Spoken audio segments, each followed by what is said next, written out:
A'udzubillahi minasyaitonirrajim. Bismillahirrahmanirrahim. Inna dina indallahil Islam. Sadaqallahul adzim. Pembahasan subjek kita kali ini, kita akan membahas tentang agama Semitik yang terdiri dari Yudaisme, Kristianitas, dan Islam. Agama-agama yang ada di dunia ini bisa dibagi menjadi dua bagian. Yang pertama adalah agama Semitik, yang kedua adalah agama Aryan. Kalau di agama Semitik mempunyai konsep ketuhanan yang esa.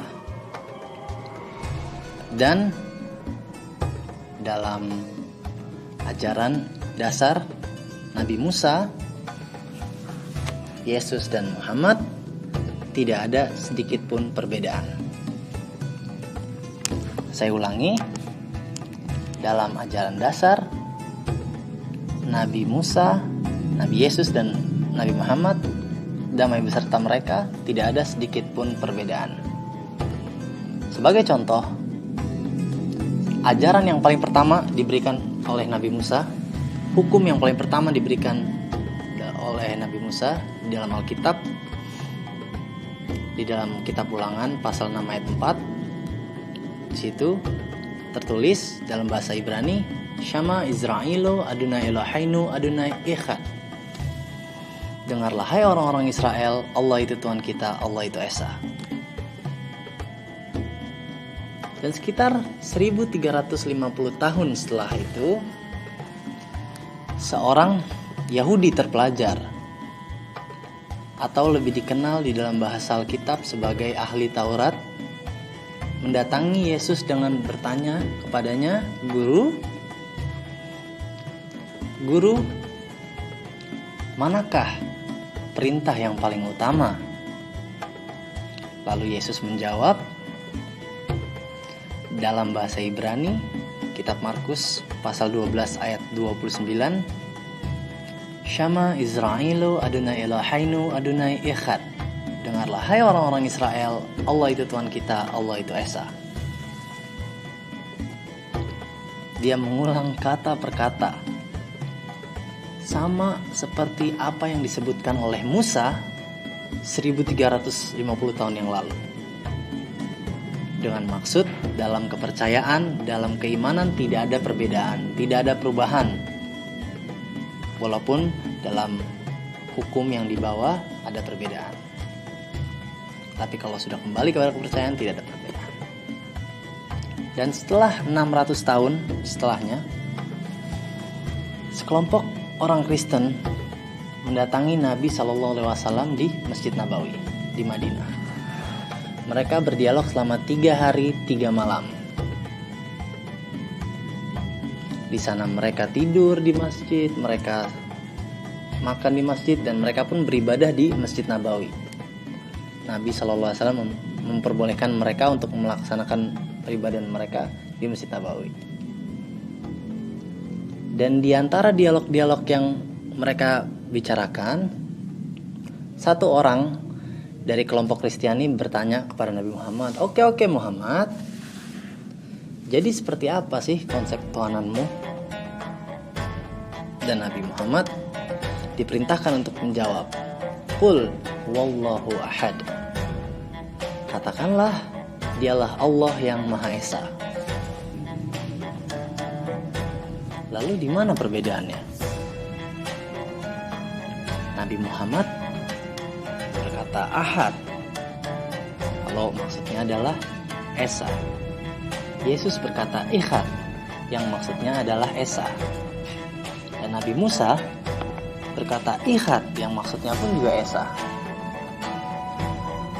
Lalu di mana perbedaannya? Ini adalah kata yang sama, menunjukkan arti yang sama. Satu-satunya perbedaannya hanyalah cara pengucapannya. dan karena memang mereka diperuntukkan untuk kaum yang berbeda. Tetapi kalau di dalam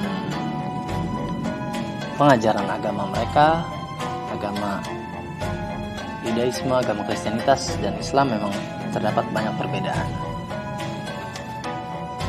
Itulah yang saya maksud dengan ajaran dasar Nabi Musa, Yesus, dan Muhammad itu adalah sama. Tidak ada perbedaan dalam kepercayaan dan keimanan kepada Tuhan. Karena memang mereka datang dari Tuhan yang sama. Mereka tidak datang dari Tuhan yang berbeda.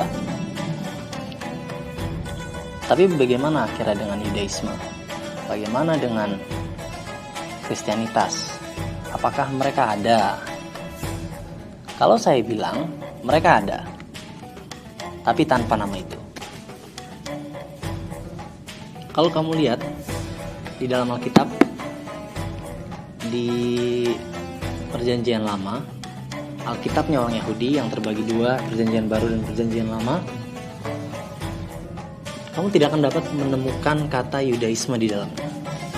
Sama sekali. Tanyalah kepada mereka, tanya pada ahli Taurat. Dari mana kamu dapat agama ini? Ada komunitas Yahudi di Indonesia?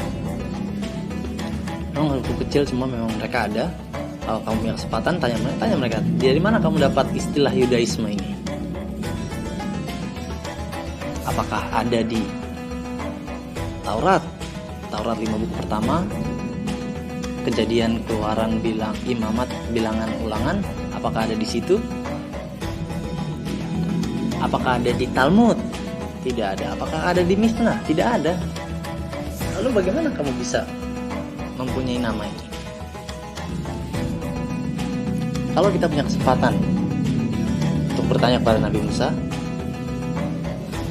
ya mungkin nanti dalam akhirat, kalau nanti kita punya kesempatan bisa bersama-sama lagi sama dia, bisa mengetahui, oh dia orang ini adalah Musa, tanya kepada dia, wahai Musa, jadi apa sih agamamu? Saya tidak mengharapkan kalau dia akan menjawab Yudaisme, karena memang dia tidak pernah mendengar kata Yudaisme seumur hidupnya. Lalu yang saya harapkan dari dia untuk menjawab adalah, agama saya adalah agama yang tunduk patuh pada perintah Tuhan. Dan satu kata untuk itu dalam bahasa Arab adalah Islam. Yudaisme berasal dari kata Yehuda. Yehuda adalah anak tertua dari Nabi Yakub. Dan setelah Bani Israel ini menaklukkan Palestina, mereka membagi tempat-tempat yang ada di Palestina berdasarkan suku-suku yang ada pada mereka.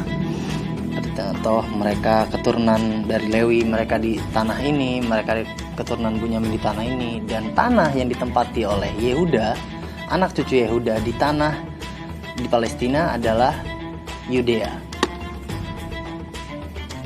Orang yang berada di luar dari kawasan Palestina, non-Yahudi, mereka berkata kalau misalnya agama, kepercayaan yang dipegang oleh anak cucu Yehuda di tanah Yudea adalah Yudaisme. Yuda yang berasal dari Yehuda, Isme ini memang kamu dapat dari kata Yunani yang berarti kepercayaan, keyakinan. Ismos ini kamu dapat dari kata Yunani. Tapi memang orang Yahudi menyukai sebutan itu dan mereka mengadopsinya. Ini adalah nama yang dibuat-buat oleh orang luar, nama yang diberikan oleh orang luar. Tapi mereka kadang memang menyukainya dan mereka mengadopsi terminologi itu. Lalu bagaimana dengan Kristianitas? Kristianitas pun tidak ada di dalam Alkitab. Seluruh Alkitab tidak ada kata Kristianitas atau kekristenan, tidak ada. Tapi ada kata Kristen di dalamnya. Di dalam kitab Kisah Para Rasul, saat para pengikut Yesus berada di Antioquia, di sanalah pertamanya mereka disebut dengan Kristen. Dan yang menyebutkan ini adalah orang yang benci kepada para pengikut Yesus ini. Dan yang memberikan nama ini memang orang yang membenci para pengikut Yesus ini. Mereka dengan arogan, dengan mengolok-olok mereka dan mereka berkata kalau these are Christian, mereka ini adalah Kristen dengan maksud penyembah Kristus. Dan mereka memang menyukainya dan mereka mengadopsinya. Tapi ini memang adalah kata-kata yang dibuat-buat oleh orang. Tapi terkadang orang menyukainya, ya mereka mengadopsi. Agama Musa adalah Islam, dia adalah seorang Muslim. Agama Yesus adalah Islam, dia adalah seorang Muslim. Islam berarti tunduk patuh pada kehendak Tuhan. As such, semua yang tunduk patuh pada perintah Tuhan adalah Muslim. Seluruh alam ini pun Muslim di dalam Islam, karena mereka patuh kepada kehendak Tuhan. Mereka patuh pada hukum Tuhan. Matahari, semua bulan bintang, mereka patuh kepada Tuhan. Dan mereka semua adalah Muslim. Manusia adalah pengecualian. Semua tunduk pada perintah Tuhan, tapi kalau manusia kita diberikan pengecualian. Tentu aja lah kita punya yang namanya, ada orang yang bilang, oh saya ateis, oh saya agnostik, tapi semua alam ini adalah Muslim. Kita saja manusia yang punya kehendak bebas. Saya akan memberikan contoh tentang nama-nama yang dibuat-buat oleh orang luar, nama-nama yang diberikan oleh orang luar. Seperti contohnya di Afrika. Di Afrika itu memang terkenal sekali dengan rasisme yang diperjuangkan sekali oleh Malcolm X untuk kesejahteraan orang kulit hitam dan orang kulit putih. Di sana orang kulit hitam menyebut orang kulit putih sebagai roughneck. Roughneck itu maksudnya adalah redneck, leher merah. Yang dimaksud dengan leher merah itu maksudnya nih orang nih lembek, lembut gitu loh. Kena panas matahari dikit aja udah merah lehernya. Itu maksudnya. Dan orang kulit putih menyebut orang kulit hitam sebagai bure. Bure itu maksudnya adalah petani bahasa di sana. Tapi kalau orang kulit putih yang nyebut orang kulit hitam bure, itu dimaksudkan adalah kamu ini orang nggak berpendidikan lah, orang keterbelakangan. Maksudnya sambil mengatakan, maksudnya itu memang olok-olokan mereka. Dan kalau ada orang India, dia menyebut itu adalah kuli, orang kuli. Jadi itulah. Cuma memang seperti itu contoh-contoh nama-nama yang diberikan oleh orang di luar. Kalau di Indonesia mungkin seperti turis yang datang ke Indonesia, kita menyebut dia dengan sebutan bule. Tapi bule ini lebih kepada orang kulit putih, ya nggak? Kita menyebut orang kulit putih sebagai bule. Tapi kalau orang kulit hitam kita menyebut dengan negro. Ya kan, kita tidak menyebut orang kulit hitam itu dengan sebutan bule. Kalau kamu ngomong tuh di depan ada orang bule, yang kamu dipikirkan itu pasti yang di depan adalah orang kulit putih, bukan orang kulit hitam. Cuma memang itu sepertinya manusia memang adalah suka membuat-buat nama-nama panggilan untuk orang-orang, apalagi oposisi. Kalau oposisi itu sudah pastilah mempunyai sebutan buat mengolok-olok lawan mereka. Kalau Nabi Isa nanti datang, coba nanti tanya, dari mana kamu, apakah agama kamu ini adalah Kristen? Kalau dia menyebut agamanya adalah Kristen, lucu, karena kita bisa bertanya lagi, jadi kamu ini gereja mana? What church are you belong to, sir? Apakah kamu seorang Protestan? Apakah kamu seorang Katolik? Kan aneh kan pertanyaan itu. Tapi yang saya harap dia untuk menjawab adalah, agama saya adalah agama yang tunduk patuh kepada perintah Tuhan. Dan satu kata untuk itu adalah Islam. Islam adalah penyempurnaan dari nabi-nabi yang datang pada masa sebelum Nabi Muhammad dengan tingkat-tingkat yang berbeda. Sebagai contoh, hukum yang dibawa oleh Nabi Musa. Hukum yang dibawa oleh Nabi Musa, contohnya eye for an eye, tooth for a tooth, mata untuk mata, gigi untuk gigi. Indah lah kalau saya bilang itu, hukum itu. Tapi hukum itu memang diperuntukkan untuk Bani Israel yang pada waktu itu baru bebas dari perbudakan bangsa Mesir. Setelah Firaun ditenggelamkan, mereka berjalan dari satu tempat ke tempat yang lain sampai di peninsula. dan mereka membutuhkan hukum, quick justice. Mereka bukan orang-orang terpelajar, mereka ini seperti budak yang baru merdeka, yang sudah pasti mereka jadi orang liar gitu. Dan untuk mempersatukan mereka, Tuhan memberikan perintah kepada bangsa itu di waktu itu untuk tingkah laku kaum itu seperti eye for an eye, tooth for tooth, quick justice. Nggak ada waktu, nggak dibuang-buang, nggak ada. Mereka nggak punya pemerintahan buat melakukan pemerintahan. Mereka nggak punya waktu buat masukin orang ke penjara, nggak ada. Quick justice, cepet aja selesai. Lu pukul kena di sini, gue pukul di situ, udah selesai. Dan dalam salah satu hukumnya juga seperti ini, lebih baik kalau misalnya pezina laki-laki dan pezina perempuan itu dilempari batu sampai mati. Dan ini adalah karena mereka orang-orang yang masih polos, mereka cuma hanya belum tahu teredukasi seperti kita sekarang, dan mereka melihat para pezina ini dilempari batu, mereka udah ketakutan. Mereka lihat itu orang dilempari batu, lu mau kayak gitu? Ih, gue sih nggak mau. Mereka udah takut karena mereka memang polos gitu. Mereka belum teredukasi lah, karena manusia memang semakin pintar itu semakin licik. Seperti itu. Dan poligami pun diperbolehkan. Di sistemnya mereka itu poligami diperbolehkan. Kalau kamu tidak puas dengan istri satu, ambil istri dua. Tidak puas dengan istri dua, ambil istri 4. Tidak puas dengan istri 4, ambil istri 40. Sulaiman mempunyai 1000 istri dan selir menurut Alkitab. Lalu kalau kalian mempunyai sistem yang poligami tidak terbatas, kenapa harus mengusik properti orang yang memperbolehkan poligami 2, 3, atau 4? Ya kan? Tetapi hukum mempunyai kecenderungan untuk mengubah sifat karakteristik manusia.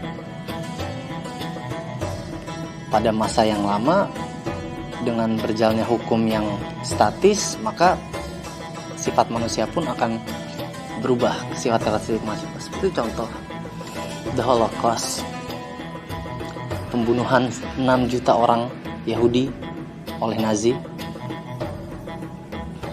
Mereka terprogram, otak mereka terprogram dengan orang Yahudi ini parasit, orang Yahudi ini adalah parasit, mereka ini pembunuh Kristus, mereka ini membunuh Tuhan kita. Jadi mereka diprogram untuk membenci orang Yahudi dengan adanya hukum Nuremberg, dan mereka bunuh. Bisa kalian bayangkan, orang Jerman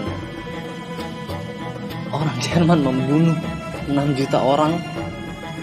Kalian bayangkan, kenapa bisa seperti itu? Brainwash, kita tercuci otaknya. Secara kemanusiaan kita mana mau sih membunuh satu sama lain kalau kita tidak diperintah seperti itu. Tapi memang seperti itulah contoh.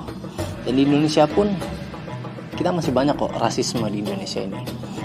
Yang baru-baru ini juga terjadi di Surabaya, mahasiswa Papua kata-katain apa segala macam, mereka dibilang karena apa? Karena memang kita terprogram untuk membenci orang Papua. Tidak semuanya, memang saya tidak semuanya, tapi memang menurut reporter yang diambil dari sini, dia bilang kalau misalnya mahasiswa Papua ini membuat kericuhan, mau memberontakan. Kalau saya tanya, memang apa hubungannya orang Papua sama pemberontakan? Nah, inilah yang seperti contoh kalau misalnya memang kita sebagai manusia itu mempunyai rasa, ya kita tidak bisa lepas dari yang namanya inferiority complex lah. Merasa diri ini lebih hebat daripada diri yang lain. Semua manusia pasti merasakan seperti itu, walaupun sedikit, tapi pasti ada aja. Dan saat di masa Nabi Yesus datang ke bumi ini, dilahirkan di bumi ini, orang Yahudi sudah menjadi orang yang keras hati. Mereka sudah menjadi orang yang keras hati. Mereka sudah lupa dengan yang namanya untuk minta maaf, Mereka sudah lupa dengan itu. Seperti contoh misalnya ada satu orang Yahudi ingin mau menangkap burung pakai tapel, dia lempar gini, tahu-taunya kena mata satu lagi orang Yahudi dan dia marah, lalu dia bilang aduh sorry maaf, aku tidak sengaja lah, ibaratnya itu saya tidak sengaja gini. Enggak, pokoknya hukum bilang kalau mata untuk mata, gigi untuk gigi. Enggak ada nih, ambil ternak aku, ambil ladang aku, ambil tanah yang saya punya. Enggak, pokoknya hukum itu bilang mata untuk mata, gigi untuk gigi. Tapi apa? Mereka sudah lupa dengan maafan. Jadi hukum ini sudah merubah karakter mereka. Mereka sudah menjadi orang keras hati.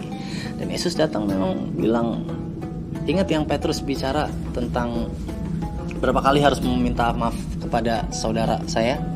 Berapa kali kata Yesus? 77 kali 7 kali kamu harus memaafkan saudaramu.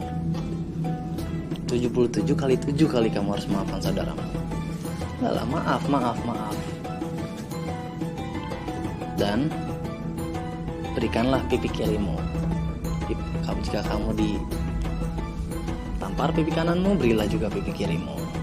Jika seorang menginginkan bajumu, kasihlah juga jubahmu. Orang memaksamu untuk berjalan 1 mil, jalanlah bersama dia 2 mil. Langsung saja setuju kepada mereka, bahkan lebihkan, kata Yesus. Tapi untuk penyakit tersendiri, penyakit karakteristik tersendiri. Kalau kamu tidak punya penyakit itu, maka itu namanya bunuh diri. Bunuh diri itu namanya. Mana ada orang yang mau ngelakuin itu? Dipukul pipi kanan, kasih pipi kiri. Disuruh bajunya. Kalau ada orang Kristen, misalnya dibegal di jalan gitu, udah nih ambil motornya sekalian, ambil HP sekalian, ambil dompet sekalian. Mana ada yang mau kayak gitu? Benar, memang kita harus defend. Yang kamu lakukan ini memang natural, sifat manusia natural. Ini sebenarnya adalah ajaran Nabi Muhammad. Untuk kamu harus mempertahankan apa yang kamu punya, kamu harus defend. Saya contoh lagi, Jerman mau menginvasi Inggris. Saya pernah berbicara dengan orang keturunan bahasa Inggris. Saya suka berbicara dengan orang Kristen. Saya diskusi sama dia, kalau kamu memang orang Kristen yang taat, kenapa pas Jerman ingin menginvasi kamu, kenapa kamu gak kasih aja? Yesus bilang kalau seorang menginginkan bajumu, kasih juga jubahmu. Bajumu adalah wilayah tanah Inggris dan jubahmu adalah kerajaan Inggris. Kamu main ambil semuanya. Kenapa tidak dilakukan? Kristen yang taat. Tetapi kalau memang khotbah, berikan pipi kiri, kasih juga bajumu, memang indah untuk tujuan khotbah, memang indah. Tapi mana kenyataannya, mana ada orang yang mau melakukan ini? Bunuh diri loh ini. Kamu dibegal di tengah jalan, diambil motornya, kamu kasih HP, kamu kasih dompet. Masa begitu? Karena enggak. Kalau memang Kristen taat, tapi memang seperti itu. Tapi memang Yesus datang kepada kaumnya sendiri, kepada masanya sendiri. Di waktu Musa, mereka Tuhan memberikan hukum untuk bangsa itu, untuk karakter bangsa itu. Tuhan lebih tahu apa yang harus dilakukan. Maka diberikannya masa yang bertahap, naik level. Dan Islam adalah penyempurnaan atas segala hukum-hukum yang dibawa oleh nabi-nabi terdahulu. Dan memang Yesus memang datang untuk kepada orang Yahudi, hanya kepada orang Yahudi, bukan kepada seluruh umat manusia. Seperti di Matius pasal 10 ayat 5 dan 6, janganlah kamu menyimpang ke jalan bangsa lain atau masuk ke kota-kota orang Samaria, tetapi pergilah kamu kepada domba-domba yang hilang dari umat Israel. Lagi di Matius 15 ayat 24, aku tidak diutus kecuali kepada domba-domba yang hilang dari umat Israel. Aku hanya diutus kepada orang Yahudi. Aku hanya diutus kepada orang Yahudi. Dan inilah memang seperti itu. Nah, Yesus hanya, dan Islam adalah penyempurnaan atas segala ajaran-ajaran yang ada. Tapi memang seperti itu sifat manusia yang tidak puas dengan instruksi yang simpel, sederhana tuh nggak puas. Kita kayak maksudnya Tuhan sudah memberikan perintah sembahlah Tuhan yang satu, enggak, dia mesti 3 in 1. Ya kan? Orang Yahudi membangun anak lembu emas.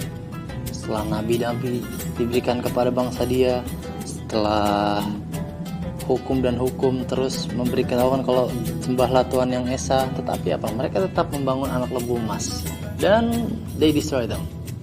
Iya kan? Ya, memang kita nggak bisa mendapatkan instruksi yang sederhana gitu loh, seperti yang dikatakan dalam kitab Pengkhotbah pasal 7 ayat 29.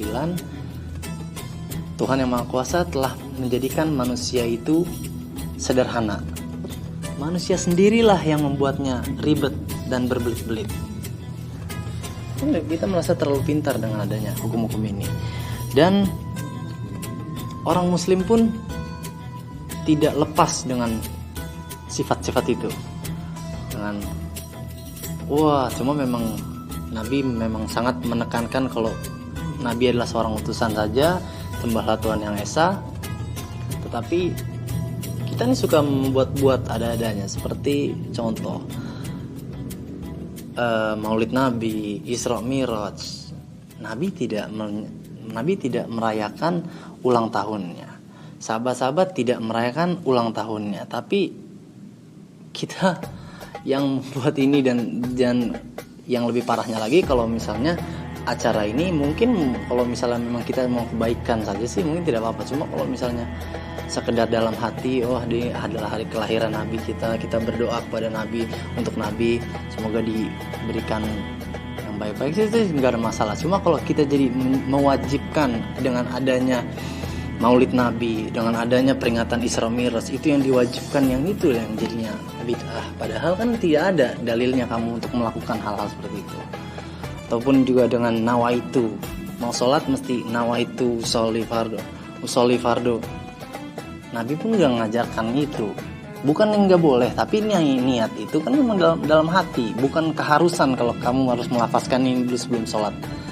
Orang yang sholat juga dia tahu dia datang di waktu apa, dia mau sholat apa, rokatnya berapa, dia udah mau beranjak mau melakukan sholat pun itu udah niat.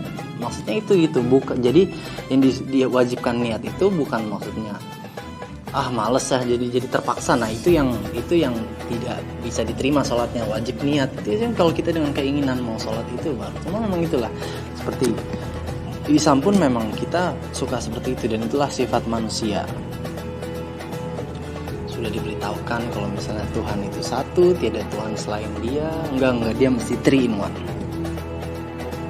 Tahu kalau jangan menyembah apapun yang ada di langit dan apapun yang ada di bumi, apapun yang di bawah laut. Enggak, dia mesti punya wujud lah. Kita harus menyembah Tuhan itu mesti berwujud lah. Itulah manusia sifatnya yang itu. Padahal di dalam Yohanes 4:24 juga sudah dikatakan kalau Tuhan itu adalah roh yang gaib, dan memang terminologi kayak zat itu nggak ada bedanya kok sebenarnya. Zat roh memang berbeda, tapi karena dulu di masanya Nabi Yesus memang tidak seperti itu. Maksudnya belum ada kajian yang lebih sini, belum sempurna agama ini. Jadi memang mereka mengibaratkan kalau hal yang tidak bisa dilihat itu adalah roh dan gaib. Matius 6:9 dia mengajarkan kita untuk menyembah kepada Tuhan yang esa. Seperti dia memberitahu caramu untuk berdoa. Karena itu berdoalah demikian, Bapa kami yang ada di sorga. Bapa kami, Bapakku dan Bapakmu yang ada di sorga, termasuk Yudas, dialah Bapak semua orang, Tuhan yang Maha Kuasa, Sang Pencipta, Sang Pelindung, Sang Penyangga. Disebut Bapa, dikuduskanlah namamu, datangkanlah kerajaanmu, jadikanlah kehendakmu di bumi seperti di surga. Inilah kamu harus berdoa. Enggak, kamu gak percaya itu, dan kamu malah bukan menyembah Bapa, tapi malah menyembah Yesus. Iya kan? Tapi kita di Islam ini tidak diperbolehkan untuk menyebut Tuhan yang Maha Esa itu sebagai Bapa, itu tidak diperbolehkan.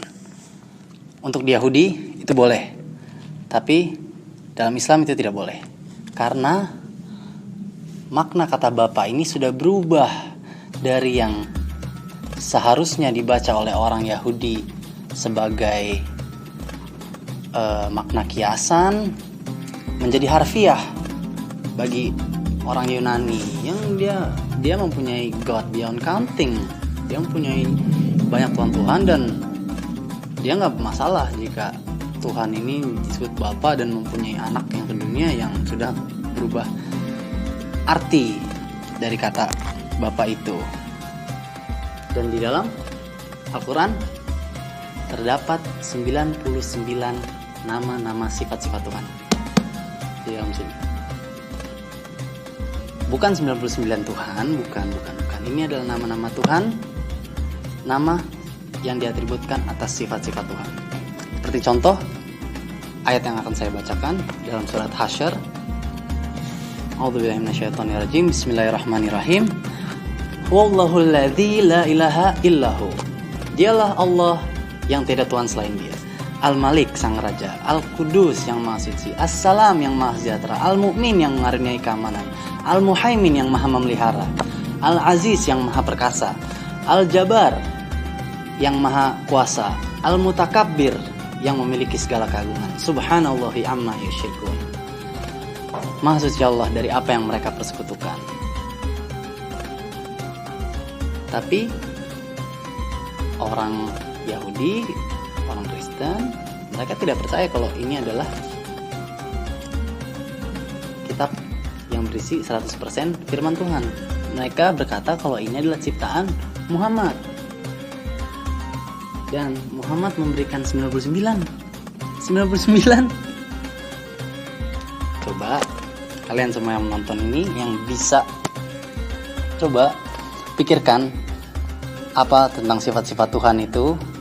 Ada berapa banyak yang ada di otak kamu gak bakal bisa lebih dari 20.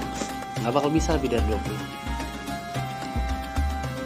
Kalau kamu gak menyontek di sini, coba kamu bikin, gak usah banyak-banyak, udah coba 20 aja deh. Gak boleh ngikut dari sini. Apa paling apa sih? Tuhan yang baik, iya. Tuhan yang suci, iya. Tuhan yang hebat, iya. Tuhan yang Bapa yang ada di surga, iya. Bapa. Tapi bisa kalian akan terus berpikir tentang Bapa.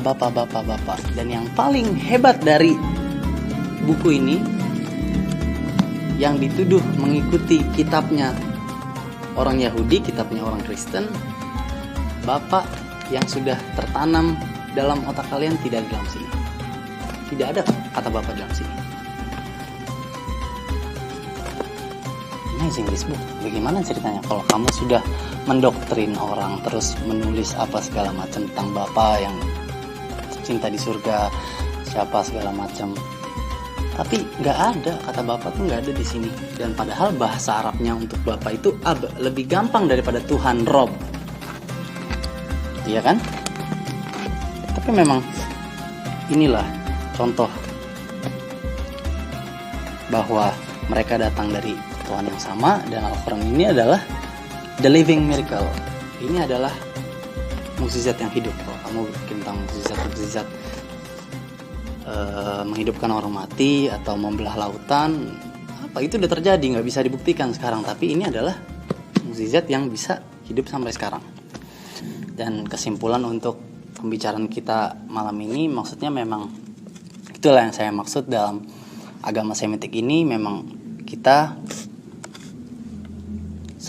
sangat mengingatkan kalau misalnya agama ini adalah benar-benar agama yang mengesahkan Tuhan. Ini adalah agama yang benar-benar mengesahkan Tuhan, karena memang Nabi Musa mengajarkan tentang Tuhan yang Esa, Yesus mengajarkan tentang Tuhan yang Esa, dan Nabi Muhammad pun menjelaskan dan mengklarifikasi apa yang telah salah dari pemahaman-pemahaman para pengikut orang-orang yang terdahulu. Dan coba sampai di sini, sampai jumpa nanti ke video selanjutnya tentang pembahasan yang lebih menarik lagi. Wa akhiru da'wahum alhamdulillahirabbil alamin.